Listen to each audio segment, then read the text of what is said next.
Good evening, everyone. Welcome to the Frontline Club. Thank you for coming tonight. I'll shortly hand you over to Rob Gifford, the China editor at The Economist, who will be chairing tonight's discussion. Before I do so, if I can just ask you to switch your phones to silent, and when it comes to questions, if you can wait for the microphone, because we're broadcasting live this evening. So over to Rob. Thank you very much indeed. Thank you. Can everyone hear at the back there? Yes. Great. Wave if you can't. I'm Rob Gifford. I'm the China editor of The Economist magazine, and we have four illustrious guests this evening to speak to you on the subject of dissent in China.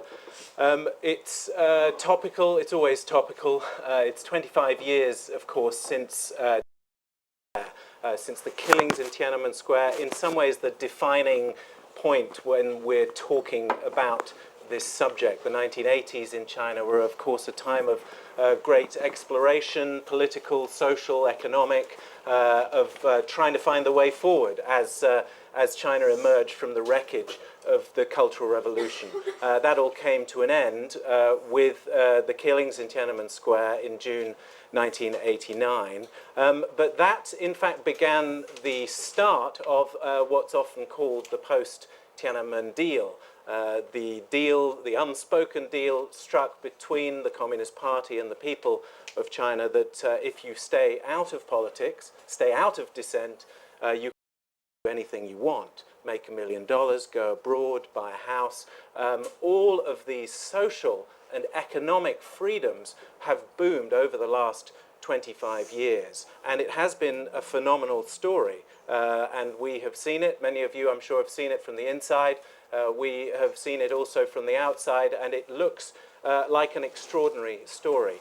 But of course, it has come at a very high cost because that prosperity is very real and is not to be underestimated. When you look around at the poverty around the world, we can get into that trade-off, of course, in our discussion.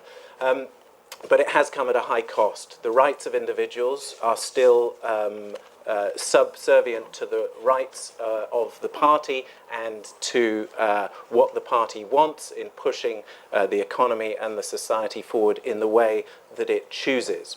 So this trade-off is one of the issues we're going to be exploring today. We're going to be looking at all levels of society, of course, right down to the grassroots, in the villages, the ongoing anger at environmental pollution, anger at corruption, anger at the wealth gap. All of these issues are massive issues for individual Chinese people every day.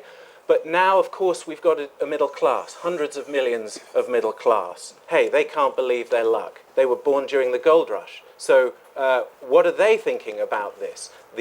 Not the peasants anymore. It's not all peasant unrest. A lot of it now is middle class people who are starting to think, hold on, I've got the iPad, I've got the car, I've got the foreign vacation.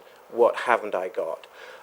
These are some of the key themes that we're going to be discussing, as well as the growth of activism, this crossover from dissidents, as we saw it, of course, as we saw it in the Soviet Union during the Cold War, and as we have seen in China, but towards more of an activism in China, activism more towards key issues that are of importance to individuals and groups in China, and not always towards wanting to in any way change the system, though of course there are plenty of people who want that as well. So without further ado, I'd like to introduce the panel, starting on my right, Jonathan Fenby, who is a former editor of The Observer, longtime observer of China, and former editor of the South China Morning Post. He was based in Hong Kong during the handover in the late 90s, and the author of many books on China, most recently Tiger Head, Snake Tales. Just on my right here, Isabel Hilton, OBE, who first went to China in the 1970s and has also written many books on China. Most recently is most well known as the founder of China Dialogue, a bilingual environmental website. On my left, Thomas Koenig of the European Council on Foreign Relations. He's the China and Asia Program Coordinator, has also spent a lot of time recently in China and was very much part of the Council on Foreign Relations flagship report, China 3.0. And on my far left, Wu Yuwen, who is the planning editor of the BBC East Asia Hub. She's been with the BBC since 1995 and is one of their leading experts on China. She herself, of course, was born in China, so she probably knows more than all the rest put together. What we're going to do is have 2 or 3 minutes just hearing from each of our experts this evening, just to give a sort of summary, in a way, of where they, from their different standpoints, their different experiences of China, see this issue of dissent and where it's going, and perhaps a little bit of where it's come from. And I think in that vein, we'll start with Jonathan. Give us a bit of background to this issue, Jonathan. Yeah, well, try in 3 minutes. Important tradition, and of course that means using the law, the authorities using the law against dissent. Now, if we come up to the present day, just briefly again, to encapsulate what I think the framework within which we'll be talking this evening, Xi Jinping, who took over as China's ruler between November and March 2012-2013, is the most powerful ruler we've seen in China since Deng Xiaoping, and in some ways more powerful than Deng. He's head of the Chinese Communist Party, he's state president, he's head of the Chinese Military Commission. He's recently taken the chair of the Politburo Group on Economic Reform, and he will shortly become chair of the National Security Council. He's got all the levers of power in his hand. He's committed himself at the party plenum in November to economic reform. We'll see how that turns out. But while he's ready for that kind of reform, I think he sees political orthodoxy, the imposition of the one-party state, as being absolutely essential to prevent China going the way of the Soviet Union, which he talks about endlessly.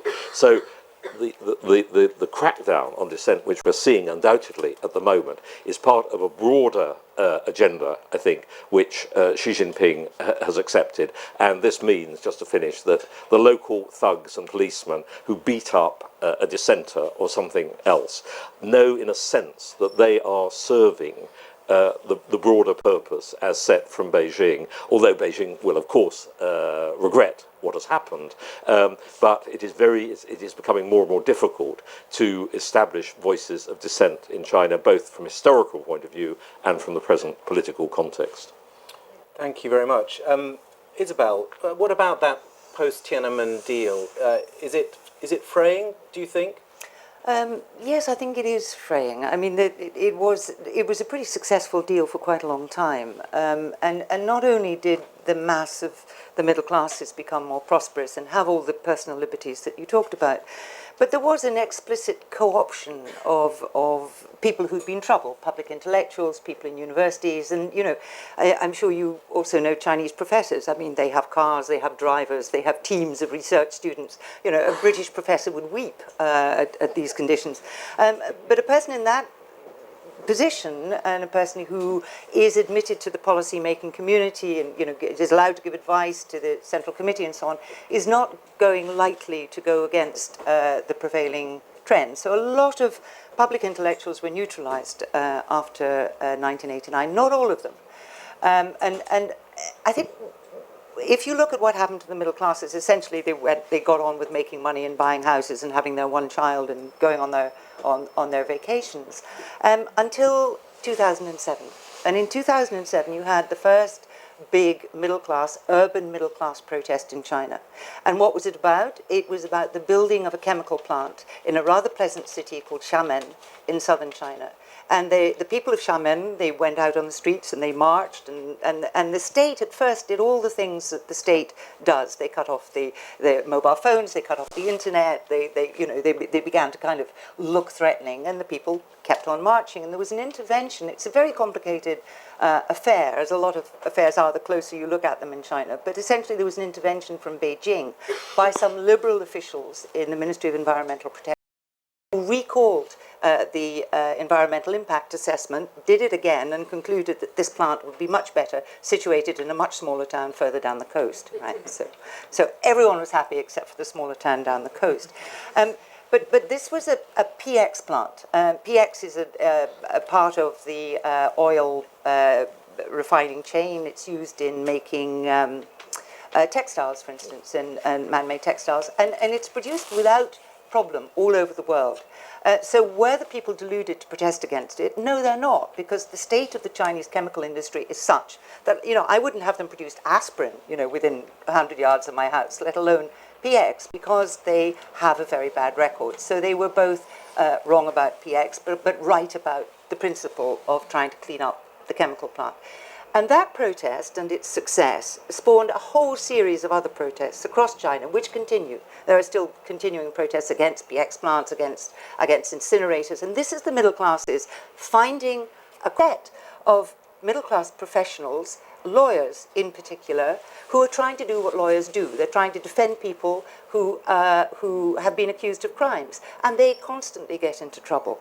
So, you have groups like Gongmeng, who were a group of lawyers at Peking University, who set up a website about constitutionalism, about the rule of law, about, modernizing, if you like, the Chinese state. The website was closed down. The next crime was that they produced a report after the 2008 rebellion in Tibet, which challenged the official line being that it was all the fault of the Dalai Lama. Gongmeng looked at Chinese policy in Tibet and said, well, actually, this is about very botched colonialism. It's about the fact that, Tibet is being developed not for the benefit of the Tibetans. It's about attacks on religion. It's about all the things that, are commonly said about Chinese policy in Tibet. And that was, the report had some circulation in China, but was then banned. And what happened after that was that the organization itself was then, it was the Al Capone move. They charged them with tax fraud. And so they had a grant from, I think it was Yale Law School. It's impossible to exist legally as that kind of organization in China, so people have to find all kinds of ways of raising money and of operating, which means that you're vulnerable to prosecution on things like tax. And now many of the individuals have been arrested and charged. So these are people who started off with, if you like, a critical engagement with policy, and not because of any move in their position, but because of a move in the state's position. The tightening of the limits of tolerance by the state, find themselves in dissent. And I think that you see that in all kinds of areas of public policy in China, and it will continue. So it seems we're entering a very different stage. You mentioned the protests in Xiamen. I mean, part of that clearly is because people don't have any vehicles, any way with which to engage with the state. The only thing they've got left is to come out on the streets. Thomas, you've been in Guangdong recently.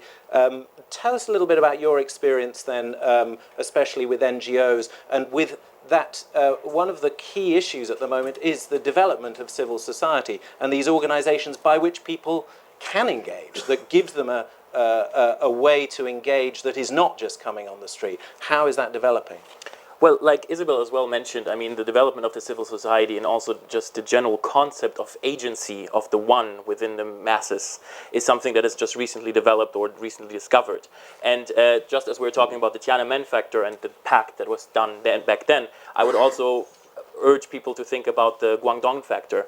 And what I mean by that is just that this is a very unique case because Guangdong and Guangzhou, the city, is just an hour and a half away from Hong Kong. Notorious for being very liberal in a lot of ways, and this is actually one of the hotbeds for the development of state-condoned NGOs. and the development of NGOs that give citizens some sort of agency. Now, I do have to say that, of course, the agency is quite limited, and this is not nonetheless a free liberal society, but it's quite surprising nonetheless that there are NGOs for HIV health prevention, there are NGOs that are trying to provide even legal counseling and all of that, pretty much under the auspices of the government. I mean, they're not shutting them down, and they're kind of allowing people to venture a little bit further out than they would be, for example, allowed to be in Beijing or Shenyang or all the other cities. So I think that I remain hopeful when I think of cities like Guangzhou, even though there are several problems and several issues there. And speaking of Guangzhou, simply because one of my pet projects and always what I'm very interested in is, of course, the Chinese version of Twitter, which is Weibo. And feel free to please add me on Weibo. My name is Thomas Koenig, Koenig. And I've been spending quite a lot of time on that, also thinking about tonight and what we're going to be talking about. And of course, if you try to find Dissent in the Chinese version of Weibo, it's not going to happen. But I came across also some sort of statistics which were actually published quite openly and which are accessible to the Chinese population with the support of a Guangzhou NGO actually. And the official numbers, and if I just want to share them with you, for 2011, for example, were that there were 180,000 mass incidents in China, and a mass incident is defined as a demonstration, riot, or unauthorized public meeting involving more than 500 people. And then in 2012, we had, for example, 75.6 mass incidents that lasted more than 1 day, 20% that lasted 2 to 7 days, and 4.4% that lasted 7 days to 3 months. And the means of organizing such incidents were, for example, 90% were the personal face-to-face or phone call, 13.3% were done via Weibo, and then the rest is instant messaging, internet forums, or, who knows. And it's quite interesting to see that, again, through a Guangzhou publication, basically, it's called Fazhi Ribao, which is legal daily news, if you want to translate that. It's also accessible at www.thechinastory.org if you want to check it out. It's just interesting to basically see that there is at least starting to be some sort of acknowledgement that actually those incidents are happening. Nonetheless, it's very possible that any site like this will be shut down tomorrow, but stuff like this is happening. And again, also we need to figure into the whole factor of the shaping of the civil society, that there is something like Weibo, that there is something like a new way of communicating and a new way of connecting for the people. And a lot of those things that I'm talking about right now is stuff that I've seen, particularly in the city of Guangzhou. And the stark contrast between Beijing, dusty and dry, very much by the book, and Guangzhou flourishing with the smell of jasmine in the air and people kind of going about their business a bit more openly, is quite striking. And just to contextualize a little bit further, just so also, because clearly not everyone has spend as much time on Weibo as I have to study this topic. But in general, I think it's also important to know that currently, I think the most prominent instances or categories of dissent would be land grabbing, would be the environmental issue that Isabel mentioned, which is, again, something that is giving agency to the middle class, which has never happened before, especially because the middle class is suddenly caring about environmental issues and the air that they breathe. Labor, which again is also, as Rob mentioned, the people who now have iPhones and iPads who just don't want to work 5 hours a day anymore in some factory and want to have some luxuries and are starting to go on the streets for that. And then censorship. Here again, I can mention Guangzhou because the Nanfang Zhuomo, the Southern Weekly newspaper, was also famous recently in 2013 when they had a big case about speaking up against censorship. And then, of course, corruption is another issue, and the big one, terrorism, which also I think I should just note is that in general, even though there's no official numbers, it is estimated that the Chinese government is spending much more on the containment of peace and harmony than, for example, on its military spending, even though we can't really get any of those numbers.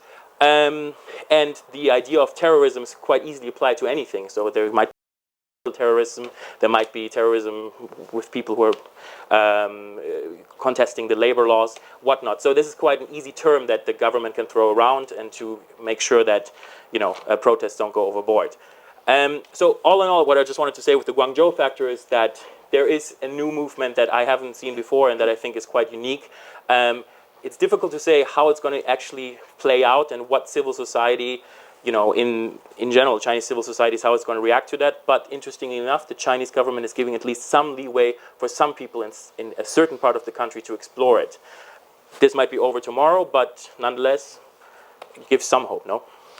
That's great. I'm sure we'll come back to civil society in a minute. The one statistic, just to flag up there in case you missed it, China now spends more on its domestic security budget than it does on defense, on its external security. And on the whole, the petitioners are considered a nuisance in the eyes of the authorities because they're very persistent.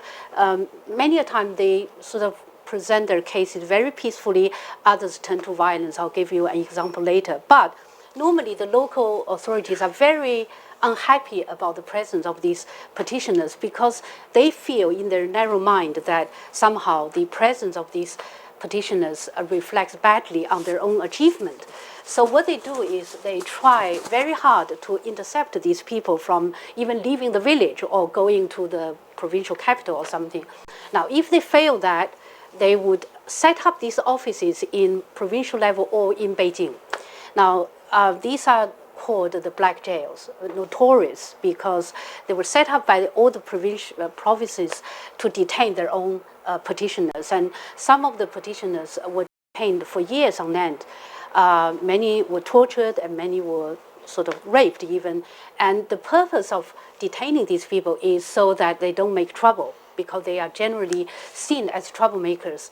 And also before each big event in the capital, like the Party Congress or NPC, which will be meeting in March again, there would be a concerted effort to drive away these petitioners. So each province have to send a lot of people using the public money to drag them away by force if necessary. But these people represent a very fundamental problem about accountability of government officials, because a lot of local government officials might be directly responsible for the misery of these people. That's why it's not in their interest to resolve the problems, because they might be held responsible. Now, I talked about some extreme cases. Last year, we may remember that a man called Ji Zhongxing set off some very clumsy made home explosive in capital airport in Beijing. Now, he was already on the wheelchair, he was paralyzed. And his case represented this kind of protracted war from a citizen to the government. Now, he was beaten up, I think, in 2005 when he was, he had a motorcycle, he carries people, maybe illegally in the eyes of the Chengguan people, the security people. So he had to run in with them, beaten up, he said. He was paralyzed. So he started to petition his case to different levels. He wrote to the provincial law department, whatever, but all efforts failed. So he said he went to Beijing, the international airport, to just distribute pamphlets to highlight his situation. But somehow, the security people spotted him. In a rush, he was changing hands of his explosive, and then he went off. In the end, he was a sufferer because he lost another limb on him, injured a policeman. But this just highlights the problem facing many of these ordinary folks in China. And of course, this year will be very sensitive. We are facing the Tiananmen 25th anniversary, and the petitioners will be watched over even more severely, I fear. Thank you very much. Well, Isabel, let me just follow up on what you said. Do you think that, so there's this phrase, Wei Wen, if you haven't heard it, Wei Chi Wen Ding is known as Wei Wen in China, which means maintaining stability. And this is the sort of be-all and end-all of everything. Every time any Chinese government policy causes any harm or does there's some abuse of someone's human rights, the Chinese government often comes out and says, maintaining stability is crucial. So even just in the last few days, we've had President Xi Jinping, no less, talking about the need to balance Wei Wen, maintaining stability, with defending people's legal rights. Now, of course, the Communist Party often just goes through the motions of saying these things, but it is striking in a way, don't you think, that they are recognizing this? Do you think we're getting to the point where they realize that their methods of control are actually in the end causing more instability than stability, and that they may need to change them, and indeed allowing people more rights may be the way towards more stability. Well, I think that's certainly true, and it's pretty obvious if you look at it that if there is no other way to solve your problem or to represent your grievance, then you go to the streets, and that is instability. I'd say a couple of things about this. One is that the person who built up the internal security state to the extraordinary degree that we've got it now is Zhou Yongkang, a former member of the Standing Committee of the Politburo, who appears to be caught up in Xi Jinping's anti-corruption drive. Now, an anti-corruption drive, you might think, is about corruption, and sometimes it is, but it's also about political rivals. And in his recent political moves, Xi Jinping has set up a National Security Council, which he will chair. So he's taken over internal security, it would appear. He would appear to be separating out the external, the use of the army from the use of the People's Armed Police and other paramilitary forces, which Zhou Yongkang had, to an extraordinary degree, and which I would have thought posed, a threat to any, political, to any political leader. So he's established control of that. But he's also, there is this double discourse. There is, if you want to keep as many people happy as you can, because otherwise you have to repress everybody. And in China today, you just can't do that. You're trying, for one thing, why do you allow civil society at all? Because there are problems that the state simply can't resolve on its own. It's not that sort of a state anymore. So you need civil society to deal with HIV/AIDS, you need civil society to deal with environment, but you don't want that civil society to become strong enough and secure enough that it gets to the political heart of the problem, which is the monopoly of all forms of power by the Communist Party. So you're constantly kind of giving a bit and taking a bit back. We spent much of last year involved in an interesting policy exercise, producing policy advice, which went to the State Council and the Prime Minister. China Dialogue, this is. Yeah. Yeah, well, I was what was called the international co-chair of this policy exercise. I had a Chinese co-chair, and we each had researchers. And what was interesting was that it was about civil society participation and social media and media. And we begin this exercise with a whole table full of government spokespeople who basically said, in the age of social media, we can no longer guide public opinion. Nobody believes us. And you've gone from a state which had the monopoly of all forms of broadcast to a network society where the currency is trust, and the government knows that it doesn't have any. People actually don't believe the government. And if there is a dissenting view on Weibo, people will gravitate towards the dissenting view. And they are in a genuine fix about how to get hold of this, how to re-establish trust. So, of course, the international side said, well, what you need to do is open up planning, decision, get genuine civil society participation. Whereas the Chinese perspective, which became stronger as the year went on, was essentially, democracy, And to follow on from what Isabel was saying, I was at a meeting with some quite senior officials about 16 months ago, and I was talking about all these kind of issues and so on, and how you're going to deal with them. And their reply, the boilerplate reply from all of them was, we must evolve more efficient social management techniques.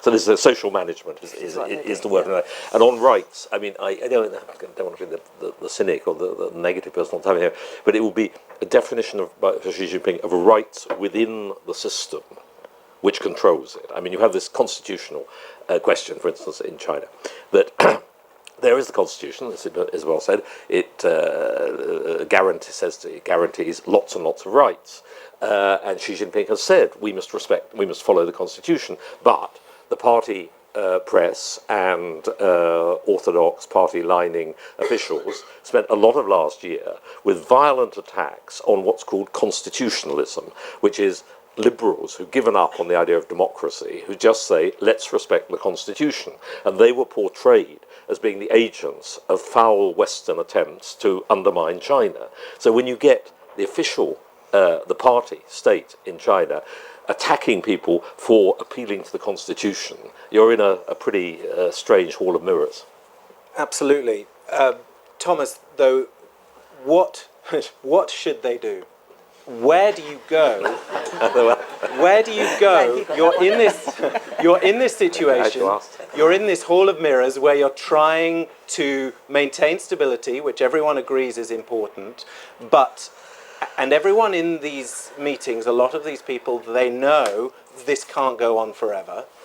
What is the next step, do you think, in terms of that can deal with, I mean, is civil society key? Is it the bridge towards more participation that will form a bridge to something in the future that could provide a transition? The question is, they is the government, right? Yeah. Well, first of all, I think the first thing we have to ask ourselves, and this is, of course, any time a Western European sits on a stage and talks about China and what the Chinese want, and, I would never dare to, even guess what a real Chinese person actually wants, because the important thing about this conversation as well is, of course, yes, there's dissent, but just like Jonathan said, of course, just like Xi Jinping would continue to move within the framework of the Chinese understanding of citizens' rights and of the Chinese system of legalism and et cetera, which is quite different from our Western European perspective. It's very possible that the dissenters are not trying to overthrow the government, but are just trying to push the boundaries a little bit further for things to be a little bit more comfortable. It's also very possible, right? I mean, not everything has to be a dramatic 180 degree change that is going to overthrow the whole government. I think that's something that we need to keep in mind as well. What does the common Chinese peasant or the Chinese middle-class member actually want? So it might sound like that I think, well, of course they want to change the whole system because their liberties are quite limited. But, let's go with that. If they would want to overthrow the whole thing, then of course the dissenters are a huge danger to the government. They have been playing, and they will continue to play, as we've discussed here, this whole game of trying to give probably the citizens the illusion of having more rights than they actually have, continuing to emphasize that, well, you have the Devil's Pact where you are having economic growth and economic, luxuries, as long as you keep shut your mouth during the political issues. And I think that's the only strategy they currently have. I mean, the moment they are trying to give too much and they're trying to open up too much or trying to actually embrace civil society, then we're going to have Luan, and that's going to be exactly counterintuitive to what the Chinese government is trying to achieve. But again, we have to kind of maintain this Orwellian kind of mindset where it's, of course, maintaining the power is the be-all and end-all. And I would even go as far as to say that the health and happiness of the people has to come second to the survival of the regime. With that kind of attitude, of course, the sky's the limit and as to what atrocities the government could continue to do. But I, as a Western European, of course, hope that there would be cooler heads would prevail, and actually the biggest interest would be for people to be relatively happy, for people to be relatively stable, for government relations to, be stable and to continue like that, but for things not to escalate any further. How realistic all of that is, I don't even know. But it was a quite loaded question and quite difficult to say. Sorry about that. Do please. Yeah. I mean, we talk about dissent. Actually, there are a lot of people in China. You call them dissidents or public intellectuals, lawyers, journalists, who are ready to work within the system. They don't challenge, or they don't openly anyway, challenge the communist rule. They work within the constitution, but what they do is they take the constitution extremely seriously. They say, okay, freedom of speech, freedom of assembly, freedom of religion. Let's look at how these are implemented in China. I mean, Isabel talked about the Gongmeng, the group that was torn apart by the government. It became New Citizen Movement. Now, one of the New Citizen Movement's causes is for the public officials to disclose their assets. Now, if Xi Jinping is serious about anti-corruption drives and whatever, the Xi Jinping administration says it thinks should be done. It says the problem was they were doing it outside the system, so they were a threat because they were an independent or something. So things. This again is just the system. Everything has to be contained, I think. But is there an argument? My job to play devil's advocate to all this that actually, and of course the Communist Party makes this argument to some degree, that there is an empowerment going on, that economic empowerment and to a degree social empowerment will lead, as it did in Taiwan, as it did in South Korea. Are we not on that road, just with a bigger country and with more people? Well, you might think so, but I don't think the result is by any means guaranteed. I mean, I think that pretty much everyone understands that this system has to have a limited shelf life, including the party. But the party is now bent on ensuring that that shelf life is as long as it possibly can be, and it will defend itself. Xi Jinping will defend the party, so that to get, I mean, there are two ways you can go. You can repress when faced with a challenge, or you can begin a process of liberalization, of opening up, of respecting the law, of making these rights real, and hope to manage a transition. Of course, the first step in that direction is always dangerous. And right now, I mean, it doesn't look as though it's moving in that direction very substantially. And even the things that looked as though that they were making progress maybe 3 or 4 years ago, so transparency, accountability, citizens' right to know, all those things which have made enormous strides, but they've sort of hit their limits now. And things like civil society, if you look at the detail of the party's management now of civil society, and the way they do it is by making it difficult to be legal, to get registration, by imposing rules. Now, some of that, you know, there are experiments going on all over the country in different models, but the closer you look at them, the more they look like rewarding those that are compliant, that are to do with service delivery, for instance, NGOs that are really delivering services that the government doesn't or can't do, and those in the policy area remain outside. So they're sort of reinventing, you know, the mass organization, you know, that all the old party structures are being slightly kind of done over with a nice fresh coat of paint, and allowed to operate. But civil society, as we would understand it, autonomous civil society with the right to raise its own funds, with the right to a critical voice, is shrinking at this point. So I don't see that process that we saw in Taiwan or South Korea. At the moment, I think it's in retreat. And you've got to have the rule of law for any of this to work. Key thing. And the rule of law, and this goes back to legalism, goes back to the Communist Party putting itself under the law. And that's Turkey's voting for Christmas. And, you know, that's why I'm dubious about how far you can go a certain way. But when all judges in China have to take an oath of loyalty, not to the country, not to the legal system, but to the Communist Party. And the military as well. Yes, So, you know, you're a long way from where we would like to be.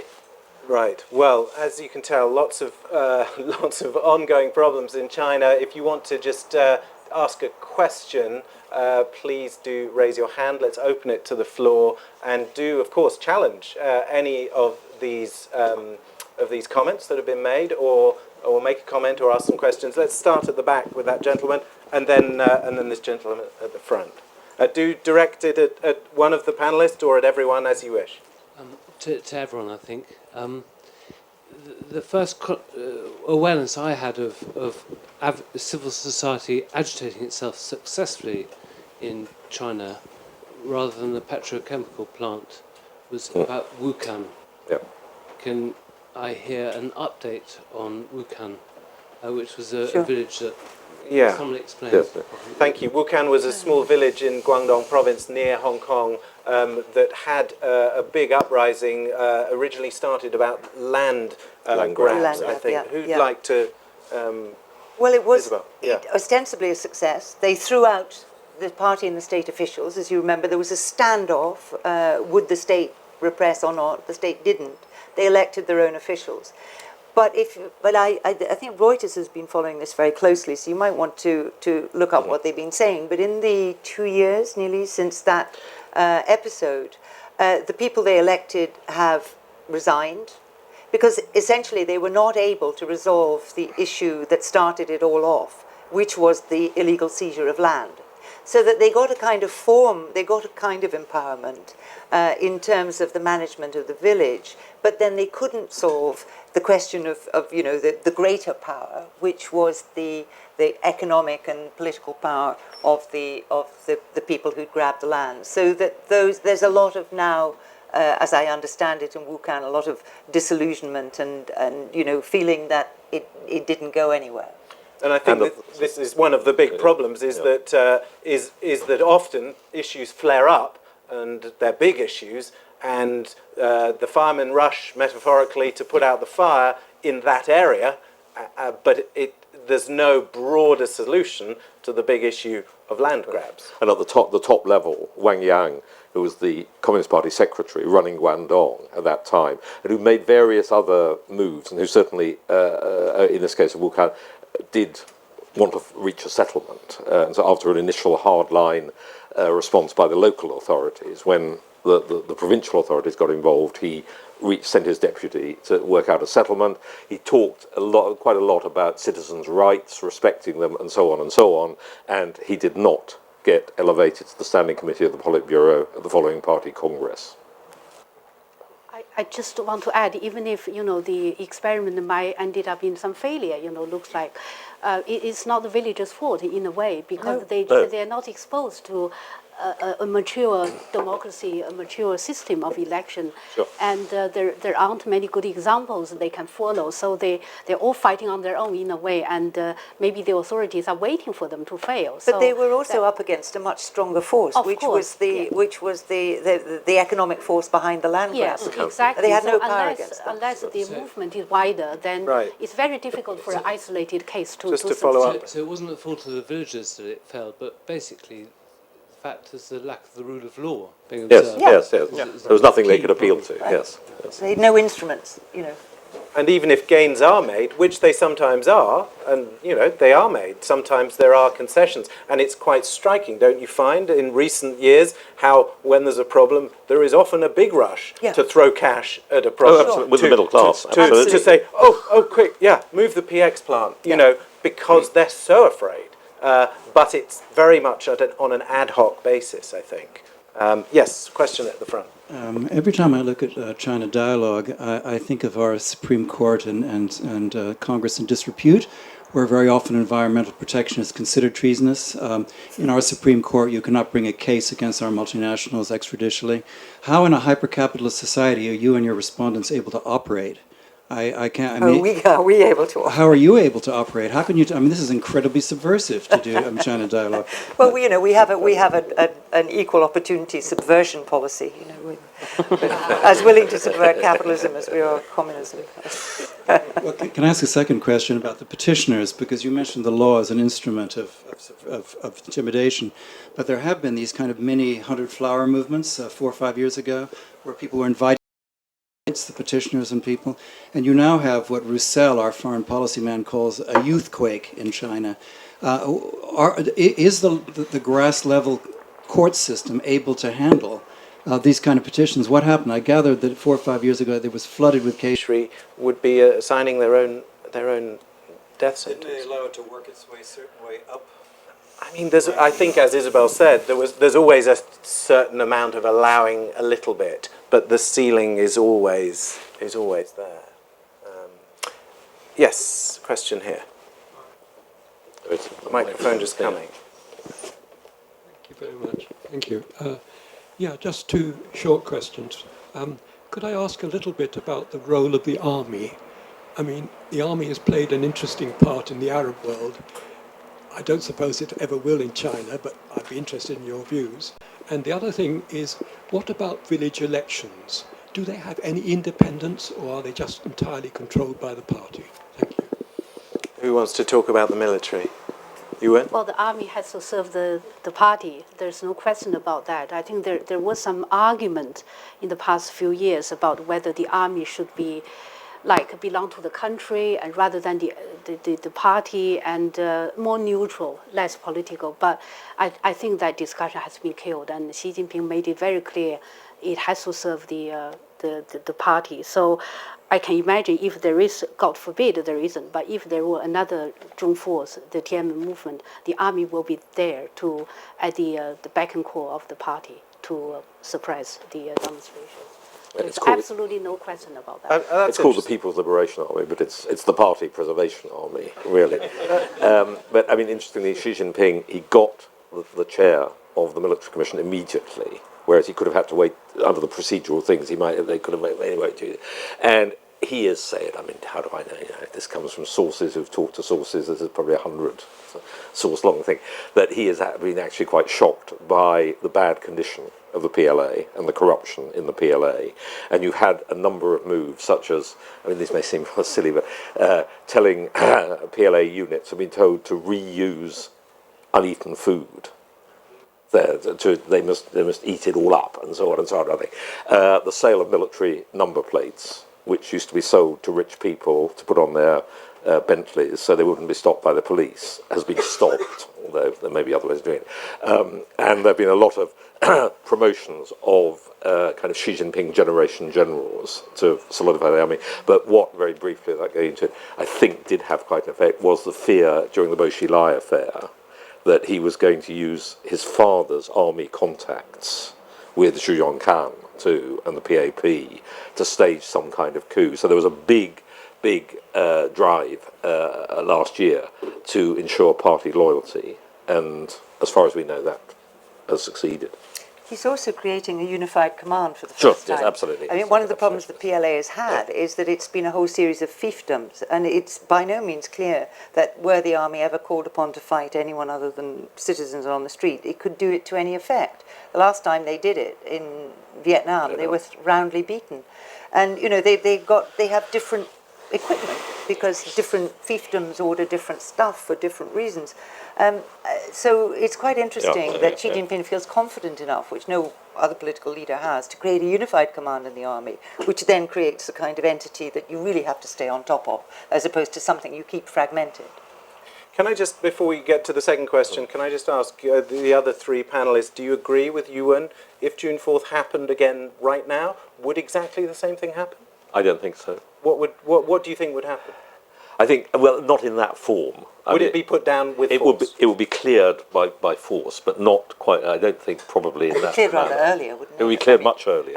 After all, But it went on for that's weeks. a party decision how to clear this. For Yes. example, Yes. even last time they were like, what about water, guns? Water cannons. Yes, water That- cannons, yes. Sure. So that would come from the party, but Sure. the army will do whatever Xi Jinping wants them to do. Yes, I mean, I don't think In he would whichever want form them you to do it, clear is what I'm the saying. square. Yes, Do you agree, I think Thomas? And something like that would be handled by the People's Armed Armed Force that I Police, yeah. mentioned. People's Armed PAP. Police, which is dealing with terrorists, and it was the raison d'être is to deal with terrorists and fight terrorism, something that didn't happen in '89. So that would be the difference, and it would probably be more violent, more rash. Well, the case is that with the People's Armed Police have been deployed, Yeah. which were in 2008 in Tibet and Yeah. Qinghai, and in 2009 in Xinjiang. Yeah, Did it without demur. of course. Sure, I mean, those are slightly different because of the ethnic They are. element Yeah. to it, of But course. yes, they Yeah, are. But right. still, you've got a domestic paramilitary force which is very highly trained and pretty determined. And foreign observers, foreign investment, be damned, we wouldn't be 1987 in Seoul. But actually, I think you wouldn't get to Tiananmen these days. No, You know, that's- since in the last 20 years, it's become very difficult to stop for even 5 minutes in Tiananmen, and Sure. to go with more than 3 people will immediately, attract true. attention. And interestingly, when the case just recently happened in October, when that was a bus driver, when someone drove on Tiananmen, the PAP, the People's Armed Police, was sent to Tiananmen first, actually, and they were stationed there. Didn't do anything, but they were there. Just showing that basically if something like this would happen again, because they were worried that there was a terrorism element to it, they were worried that there would be protesters from Xinjiang doing it, that they immediately sent over the PAP forces. And the second question, village elections. Thomas, can you answer that? A moot point, in a sense. I think I remember right to think, yes, there are elections, people get a vote, but there's only one candidate. Usually. So you control the candidates who are allowed to stand there. And people, I think at the last village elections, quite a number of candidates who were not approved by authorities. They were, on one reason or other, not allowed to stand. This is probably what will happen in Hong Kong too, when they open up the franchise there. Great. Let's have a few more questions. A gentleman here and then a gentleman in the middle. Perhaps let's have 2 questions, one after the other, and we can just feed in our... Slightly kind of more macro question. Normally when a government comes under kind of domestic pressure, they try to turn the attention to foreign affairs. We've seen the kind of issue with Japan recently. As the Chinese government, as the Communist Party comes under more pressure at home, what do you think the reaction will be in terms of international affairs and foreign policy? Thank you. And shall we just hear this question and then we can perhaps... One way of keeping the lid or restraining dissent is the provision of welfare. It's been pretty successfully tried, particularly in the West. Is there much provision? Is there any provision of welfare? How does it work in China? And the other question is, I presume there is the equivalent of the East German Stasi operating in China. Is there a lot of people sort of unofficially informing on other people? Is it a society where nobody trusts anybody and you can't say anything for fear it might go higher up? Let's start with foreign affairs then. You and Japan, that's obviously it is a sensitive issue. It does seem as though whenever there's pressure on the Communist Party, oh, surprise, someone says something, channels it towards the old enemy. But Mr. Abe, he's not exactly helping himself, is he? I saw a headline the other day, either South China Morning Post or your former paper, Jonathan, or is that right? Yeah. Or another Hong Kong paper saying it's a strong man, Xi Jinping, going to lead the anti-Japanese war, meaning it's a war likely. Well, China always takes a very strong interest in such international issues, and whether it wants to divert attention from domestic problem is hard to tell. Ordinary people certainly won't be diverted from that, but Japanese-China relationship has always been difficult, and this year it has been, well, in the past few months, because of the air identification zone, it has added some extra dimension. USA was in it too, and South Korea could be China's ally or Japan's, but it seemed to be siding with Japan. So it is a difficult situation, but I think, China can deal with both quite happily. They can put a lot of resources on convincing the people that they are definitely right, taking this hard line. But on the other hand, I don't think, for citizens, they can easily be diverted from their own problems. So they will pursue these on the internet and in any way they can. But there is often a link made between, problems at home. One way to get people to rally round the flag is to. Oh, we hear this about Taiwan as well. If there were a big domestic problem, I would be pretty surprised if the Chinese government actually went to war with anybody simply because they'd lose, which wouldn't be good. How do you mean they lose? They have a very strong military presence. They can win militarily, maybe on the international stage. I'd be surprised if they would. The military is quite impatient, and they are preparing for war, actually. Well, that's what military do, but that's what they're for. But I think that actually, in terms of Japan, I think it's quite helpful to go back to 1989, to Tiananmen, when the party had to invent a whole new story for itself and for the nation, and a whole new reason for people to be grateful to be led by the Communist Party. And it clearly wasn't going to be the delivery of communism anymore, and you had tanks against your own people.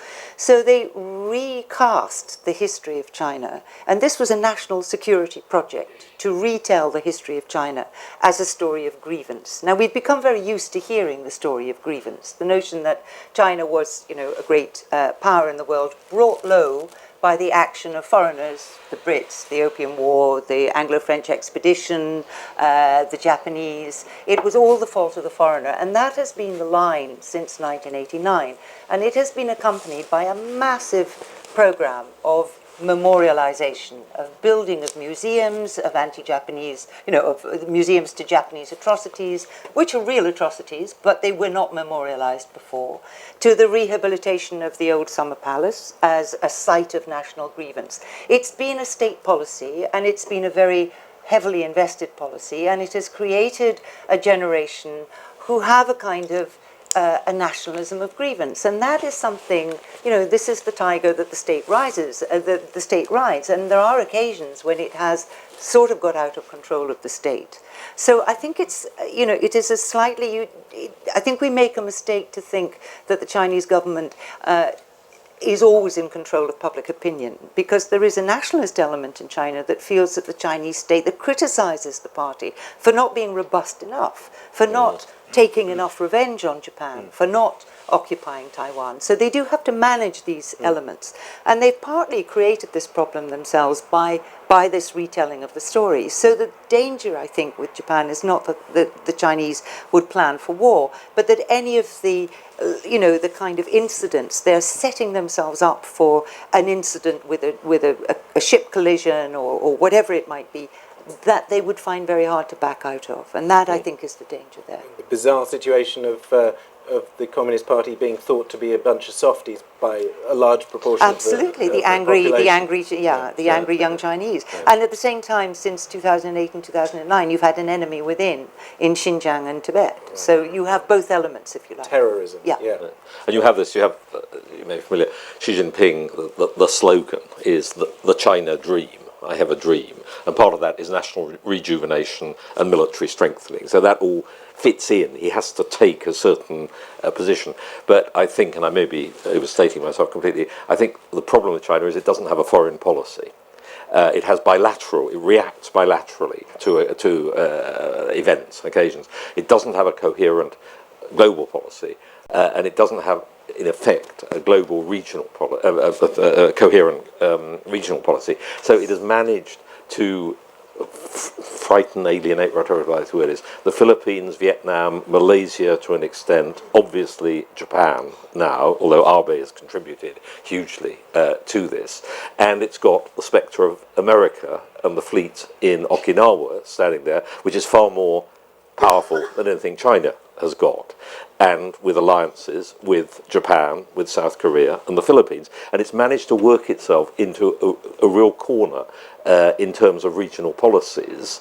One would hope that they will try and work their way out of this, but the danger is that something will go wrong, as Isabel said, and you'll have nationalism not just in China, but in Japan and in Vietnam, which will make it very difficult for the political leaders to of this. And that has another, just to finish, danger, which is North Korea. Because if anything is to be done, if North Korea does something, who knows what, you need Japan, China, and South Korea with the Americans to all join forces. And the danger is you get to a point where actually it will be bad politics at home for Abe to be seen to be sitting down with Xi Jinping or vice versa. Right, absolutely. I mean, these are, 10% possibilities, but the risk factor has certainly gone up. Briefly on your question in the middle here, certainly there are Chinese informers throughout the society. I think the more interesting of your two questions is the question. How do you actually devise a system for a nation that is that huge and that is that complicated and that is actually also overrun by people which often fall through the cracks and are not even captured by the censor, etc. So I think it's one of the major challenges they have, but at the same time, I couldn't tell you that it's the main topic on the top of the list of the agenda for the Chinese. And it's also a very important example of a sort of local issue that isn't democracy. It's not like we want a multi-party state. It's my kid is sick, and I can't get healthcare. And a number of times, I'm sure all of us have travelled around China. One of the first questions I ask whenever I go into a village is, what do you do? What do you do if you get really sick? And the number of times people have said to me, okay, maybe with some looking for some effect with the visiting foreigner, said, well, nothing. What can I do? I just go home and die, and that's not an over-exaggeration. For people in rural areas, there are hundreds of millions of people who do not have access to healthcare. And these are really the key issues for many people, and it's important to sort of stress that in regards to Dissent, but in regards to just China generally. They're not always thinking about the bigger sort of political issues. They're thinking about their sick child or their aging mother or the education of another child. Could I just answer that? There is another issue which is welfare related or rights related, which has come to a bit of a head recently, which is the question of the hukou and the migrant labor. So you have maybe 100 million migrant labourers who have a residence permit for their village, who go to work in cities, built the cities, the men have built the cities, the women have worked in the factories, have worked there for years, but have no rights to access any of the social provision in that city. So their children can't be educated, they can't have healthcare, they can't. this is an enormous problem because they're basically an underclass that has absolutely no access to the things that the state provides to their fellow citizens. There was a lot of discussion before the third plenum as to whether this would be tackled at all. There is a big argument, which is a fiscal argument, about if it's to be tackled. I mean, there's a kind of recognition that this is monstrously unfair, but nobody has settled the question of who is to pay for it to be settled so that you have provincial town X with its budget. Its budget, it has no fiscal base, essentially. One of the reasons that you've got spreading cities and land grab problems is that Chinese cities finance themselves by grabbing land and developing it. That's been their kind of development model. They haven't been able to put a tax on the middle-class properties or any of those unpopular things. So they have a very rocky fiscal base. If they're to take in these citizens and provide services for them, there has to be fiscal reform, of a pretty comprehensive level. So, there are a lot of these things are very actively discussed, but have not yet been resolved, and they backed off rather from hukou reform in the last round of political discussion. Well, I think that's that will happen issue. in smaller cities. I think it'll have to happen. 2-3 million. But, Yes. I mean, there is actually a plan drawn up in 2005 by a Chinese economist who's presently at Princeton, I think, which is that state-owned enterprises should pay a dividend of 25 to 30% of their profits into a central fund, which would then pay for the health service. And there is a health service program which has been going for 4 years, and the insurance, for instance, in China, 90% of people have health insurance in China, but the amount you get is enough for one visit to the doctor per year. It doesn't cover, you go to hospital, you're bust. The thing, it doesn't work. All these things are there, but what's happened? There is indeed a fund set up. State-owned enterprises pay 10% of their profit earnings into this fund. And what is that fund used for? To bail out state-owned enterprises which get into difficulty. So it's the ideas are all there, but the implementation is terrible. If you get into the whole medical area, there's the whole problem of corruption. I think it's slightly running out of time, that, and there certainly seems to be more opposition. I mean, you've had the riots and fighting in Zambia, certainly. You've had Zuma saying, we've got to recalibrate our thing. You've got the governor of the Nigerian central bank saying China's the new colonialist in Africa, and so on. So you're getting these voices up. And of course, if the despot with whom you've made the deal falls, you may find yourself in some difficulties there. But China would like, and you can understand it, they just want a straightforward relationship where they give money for infrastructure projects and they get guaranteed long-term supply of copper. I mean, that's it. And they don't want to be involved with anything else there, I think. But now, interestingly, the new target for the Exim Bank in Beijing is Latin America, starting with Brazil. Yeah. And you've had a big pushback in Brazil from the Brazilian manufacturers who are put a lot of pressure on Dilma to bring in locally sort of requirements for local manufacturing, basically, to protect them, which are stopping the thing. And then they would like to go to the Andean countries, but the governments there have been pretty leery about getting it. Do you think it's fair the way China is talked of? It wants to trade, it wants to invest. Is it fair the way it's criticised? It's been criticised. I mean, recently I'm working with the African hub, actually, in the service. And you look at China's investment, it doesn't want to get involved with the domestic politics. And for example, it has a large investment in Ethiopia and to support their, what they call e-government thing. It's quite a huge project. China is supporting that. But, the Ethiopian government is one of the few African countries that monopolizes on the internet providing services. There is only one just state-provided internet service. And so China's role looks a bit dubious in supporting that regime that doesn't give much room for civil society development. But China's response would be, if we don't have even the infrastructure, then we can't even start talking about more internet freedom. So let's get that built up, and then we'll leave it to the Ethiopian people to, decide how they are going to take that forward. So that's some kind of, that's China's strategy. I mean, in Kenya, now China, has a CCTV media sort of presence, and it's very much at the forefront of the Western tradition of news reporting and Chinese style of news reporting. And there you see a real kind of struggle. What China wants to do is say, let's report positively on Africa because the West has done enough damage by reporting on negative news and whatever. But then the Kenyan journalists are thinking, wait a minute, we can't go extremes. Yes, we have been hearing a lot of bad stories about Africa, but you can't, because the CCTV is here, suddenly all you hear is positive stories, because you have to look at the problems with the development. So I think China is caught in this very difficult situation. Jonathan rightly pointed out it wants resources and also political influence, but it has to tread very carefully in order not to be boiled down into domestic situations. I think China's learning, though, in this. And when China first went into Africa, this discourse of we don't interfere in domestic affairs, which is pretty thin if you are having huge financial relationships. And they, for a long time, would not look at things like the Extractive Industries Transparency Initiative, which was an initiative of Western governments to try to make sure that the money that was spent on resource extraction actually... Chinese-Japanese rivalry. Right. Now in Burma, because the Japanese are just It's just been in Africa. But it's fair to say the Chinese are really feeling their way here. They are. They're right at the start. It was quite easy to begin with. That's right. But they are learning, I think, Yes. and they're certainly taking lessons from things that have happened in the last 5 years. What about the existential crisis? Go on, Thomas. You look like a man to talk about existential crises. I always get the easy ones. It's very nice.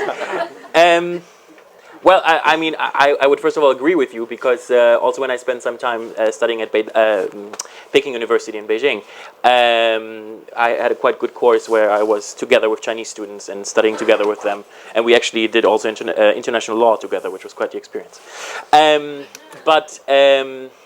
So I see that existential problem, but also at the same time, I think this is a problem that any society that, even though not a name, but is leaning towards the capitalist system, with ignoring the needs of the few and ignoring the needs of the people who are a little bit at the lower rung of this society, is a prevalent problem that's not just unique to China. I think the hopelessness, the feeling that you get left behind, the feeling that you don't really fit into this new system of more money, more value, and more wealth.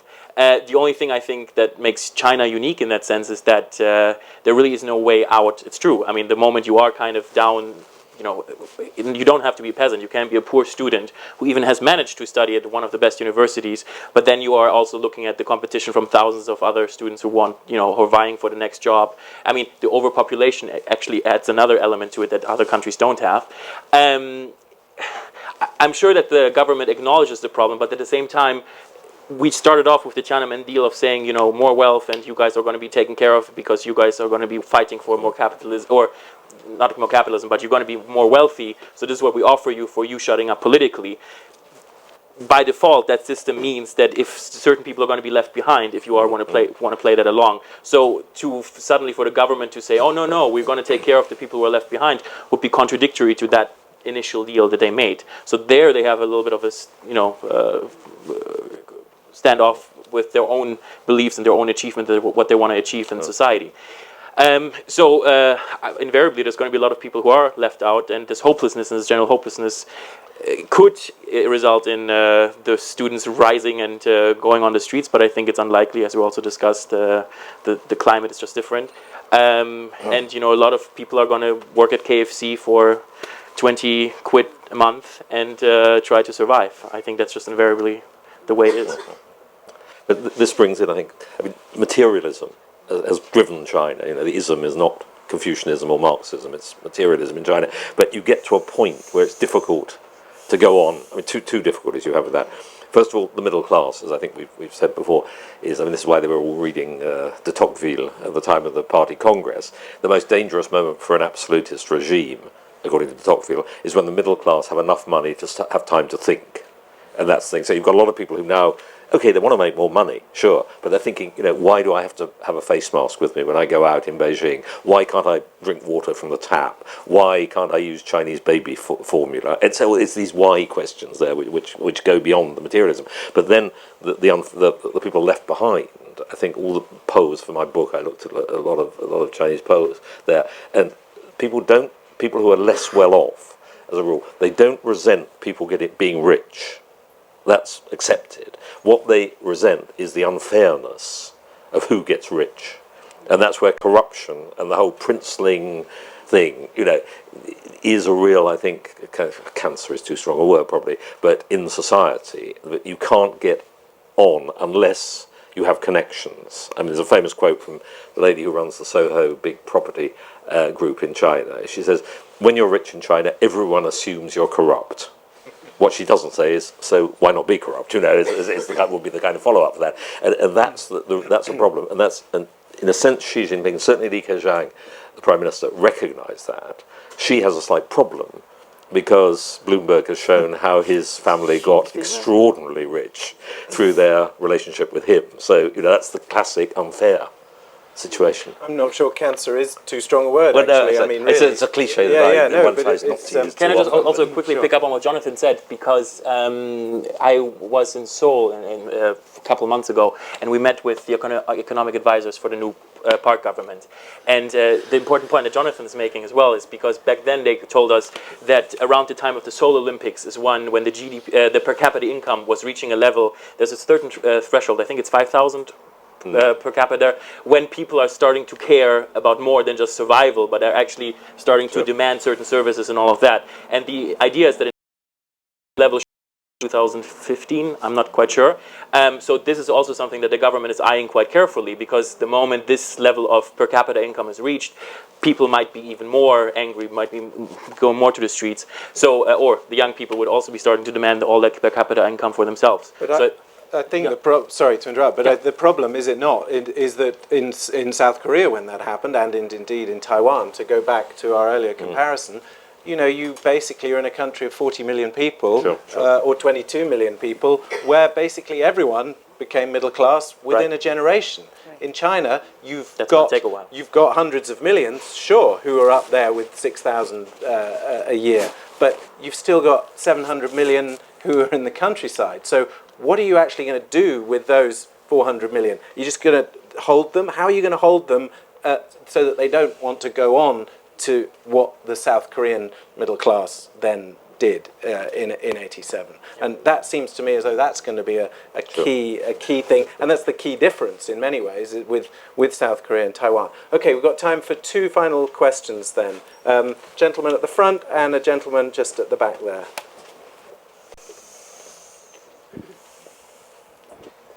Yes, I know you said that putting the Communist Party under the legal system and under law is like, Turkey's voting for Christmas. But can you ever foresee a situation in the future where these problems become... Reading text out loud, and the police come along and they, that's the end of that. What were they reading? They were reading Mao Zedong's thoughts, right? Out loud, in China. And, but actually, if you read Mao's thoughts, it's right to rebel, bombard their headquarters. These are revolutionary texts. So the party is in a real problem, because on the one hand, it still has the kind of instincts which say that every initiative, every new thought it has to be fitted into the canon. So, for example, a previous administration's, Xi Jinping has the China dream. Hu Jintao had harmony. I had to listen to a man, I almost felt sorry for him, deliver a 45-minute paper on Karl Marx and harmony. And you think, there's a man with an existential problem. Why did he have to do it? He had to do it because, we still have to go, symbolic politics. We have to go through the form. Of course, it's not delivering communism. It's not, no. I don't know what a real communist party is anyway, but I mean, it's not that. But it has to go through all the form, and it is a party that wishes, it's about perpetuating power within a particular elite, which brings to that question. Leads us to the second question, which perhaps someone else would like to address. Do you see? There are always surprises in China. Is the only there thing are I say always that. surprises. What would you say? To have a Gorbachev in China. Well, good question. Very good question. I think Xi Jinping and his colleagues, their main task is to preserve the Communist Party rule, because this is something their father's generation fight, and they will try their utmost to resolve everything within the one-party system. I mean, they invite all sorts of foreigners to party school to talk about other alternative Western systems. BBC people have been invited to give them lectures. Chinese scholars have been, studying the West. They have been invited to China to talk about whether there is anything to, in a way, cure the ills within the one-party system. But I think they are very reluctant to take that step because it would mean the collapse of communism. And Xi Jinping said with the Soviet Union's collapsing, saying there's no single man to save the system. He was crying over this collapsing of the Soviet Union. So I don't think within this generation of communist leaders they will let go the system. But is it possible to reform within the party, have some different fractions, coming out with different ideas? I think they are trying their best to do that, saying we will definitely have the confidence to resolve all the issues within the one-party system. Trust us. And Xi Jinping is not doing a bad job, considering, like a year into the job, he has abolished the much hated labor reform system. He's opening up the one-child policy. The household registration system is going to be reformed. These have been in the works for a long time, but nobody, in a way, had the guts to announce them because they anticipate a lot of problems. So Xi Jinping has done that, gave him credit for that. But I don't think he's China's Gorbachev. They have to preserve the party's rule till the next generation, maybe when the people rise up. And sorry, I'm not, inciting violence or anything, but I'm just saying, you look at China, I don't think the party will reform itself to that extent. It splits up the end of communism. I think they will try their best to resolve the problem. You don't think there's a point coming where actually it's more, as we were discussing earlier, it's more dangerous not to reform than it is to start reforming? It seems to me it's been more dangerous for them to reform maybe that tipping point hasn't arrived for them. I mean, for outsiders, they see that tipping point maybe already there, saying without opening up and have some kind of competition within the system, then the party is dead. The system is dead. But to them, they are the darlings of communism. I just don't think emotionally they are ready to take that bold step. But I might be wrong. I hope I'm wrong. But on that note, no, I'd say one this note briefly. to add, yeah. No, this is not communism, whatever communism means. This is a country run by an authoritarian party which still calls itself communist and keeps Marx's emblem up on the thing. And I mean, Gorbachev, an American editor, this is years ago now, cited to Zhu Rongji, the man who was reforming the economy to an extent at the end of the 1990s, said to him, for the Boston Post, so are you aiming to be China's Gorbachev? And a look of horror. So that's not the good thing. I think they passed the point where you could do that kind of reform. That was passed at some point, probably 5-6 years ago, and so on. And now it's a question of strengthening what is a Leninist system, where the party is more important than the government and the legal system. And you'd have to have that massive rebalancing between the power structures. And I don't think anybody wants to do it. Whether they can do it is another question. But to continue that in a society that is absolutely, in many areas, as vibrant as London, in a society where you have everyone with a voice and a microphone in their hand on Weibo and WeChat, and in a society where there is still money to be made and there is still a lot of hope. We haven't even got on to talking about comparisons with the Arab Spring, but I think it was noticeable to me, and maybe we'll just finish on this note, that, and maybe I'm the optimist up here, I think I probably am, the hopelessness that was there in the suburbs of Cairo and the hopelessness in the suburbs of Tunis. And for all, I have to say this because, of course, in a discussion about dissent in China, obviously there's going to be plenty of negativity, but there is still, and I don't know if you disagree with me, there is still a lot of hope in China. Yeah. I mean, I'd say we've been very negative the whole time. I mean, you have to say, I think this is probably the best, whatever this means, the best time to be an average Chinese, particularly an urban middle class Chinese, in Chinese history. Yeah, and that's, this is... that's important to say. It's just what is the next step? And all of the you know, the difficulties and some of the pessimism that we've been discussing here tonight is it has plenty of foundation in China, but I think it's important not to overlook the extraordinary progress that China has made. Is it worth it? The cost has been very